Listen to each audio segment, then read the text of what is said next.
중요한 선택을 앞둔 사람들에게 하고 싶은 이야기. 친구 아버지께서 위독하셔서 오늘 병원에 입원했고 친구는 혼자 낙담하고 있다. 그런데 내일 중요한 시험이 있다면 어떻게 할까? 시험만 아니라면 내가 함께 있어줄 텐데 미안해 하면서 돌아가지 않을까? 내 부모님은 뭐라고 하실까?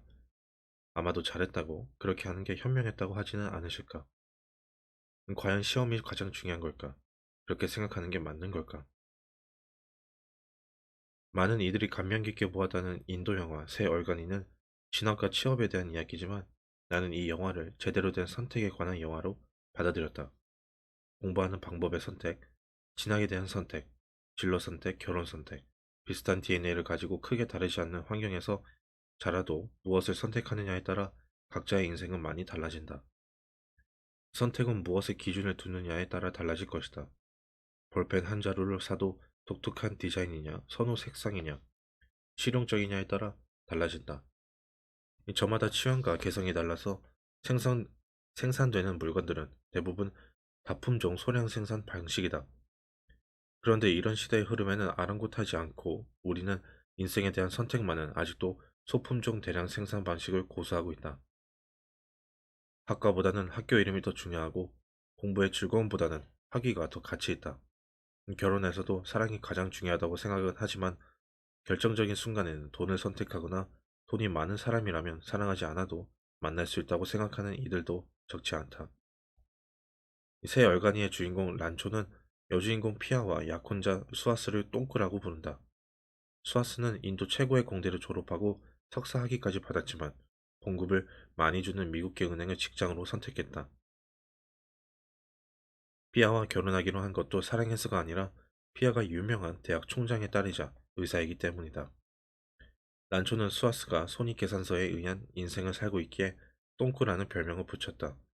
수아스는 결혼을 앞둔 사람이라고는 상상할 수 없을 정도로 약혼녀에게 엄청난 잔소리를 퍼붓고 그녀의 실수에 대해서 모지게 군다.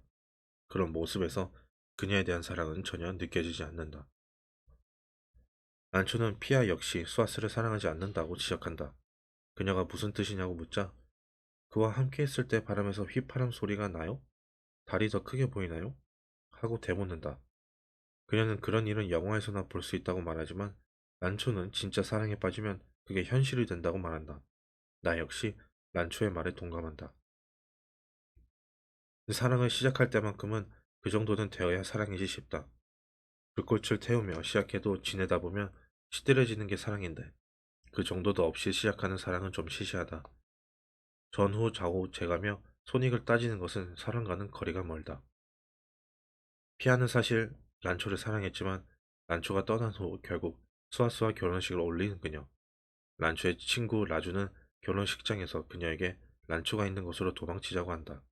하지만 그녀는 사람들의 입방아를 걱정한다. 란초의 또 다른 친구 파르안이 외국 회사 면접을 포기하고 사진 작가가 되겠다고 아버지를 설득할 때에도 그의 아버지 역시 그 좋은 대학 나와서 사진이나 찍는다고 하면 남들이 뭐라고 하겠어? 라며 화를 냈다. 남들에게 말하기 자랑스러운 학교, 이름난 직장, 가난에 서러움을 날려버릴 결혼. 얼마간 떠들다 곧 잊어버린 남들을 의식하며 제대로 된 선택을 하지 못하는 그들의 모습이 우리에게도 그리 낯설지 않다. 파르하는 권위적인 아버지의 강압에 못 이겨서 사진 작가의 꿈을 접고 기계공학을 공부한다. 라주는 너무 어려운 집안 형편에 병든 아버지, 가난에 찌든 어머니, 지참금이 없어 결혼 못하고 있는 노처녀 누나의 한 줄기 희망이다. 모든 가족들이 자신이 출세하기만을 기대하기에 늘 미래에 대해 불안해하며 손가락보다 더 많은 수의 행운의 반지들을 끼고 신께 기도만 한다. 그런 그들에게 인도 최고의 공대에서 늘 1등을 도맡아 하는 란초는 자신이 어떻게 1등을 할 수 있는지 말해준다. 난 기계를 사랑하거든. 공학이 나의 열정이야. 바르한, 란주, 즉 란초는 같은 학교를 다니지만 입학한 이유는 이렇게 다르다. 우리나라에서도 파르한이나 라주와 같은 이유로 공부를 하고 전공을 선택하고 직업을 결정하는 경우가 참 많다.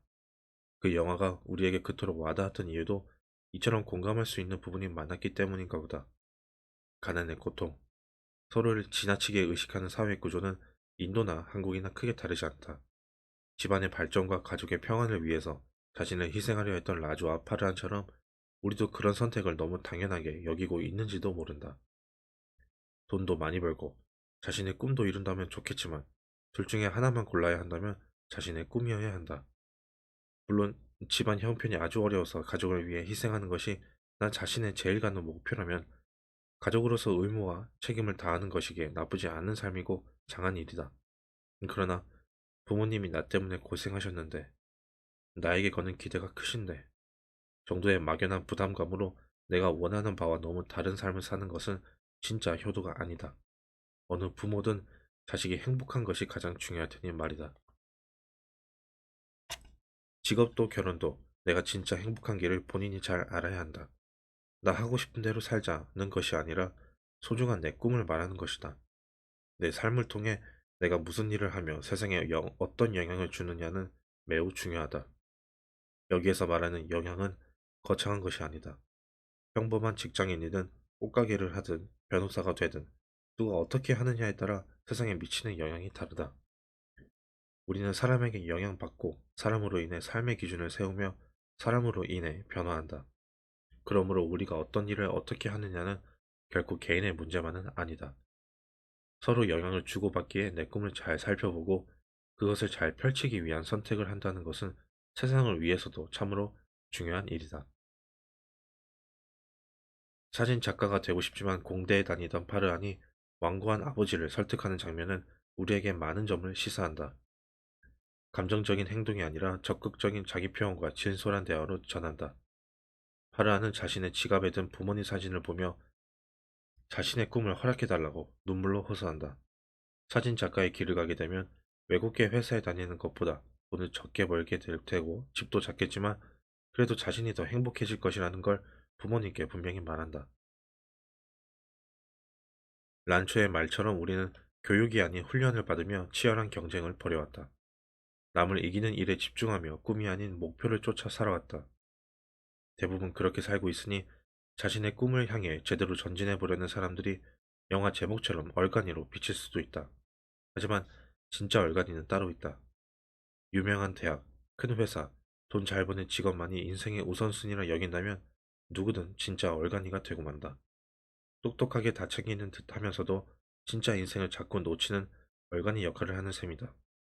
영화 내내 란초가 인도식 영어 발음으로 외치던 All is well이 귓가에 맴돌가. 맴돈다.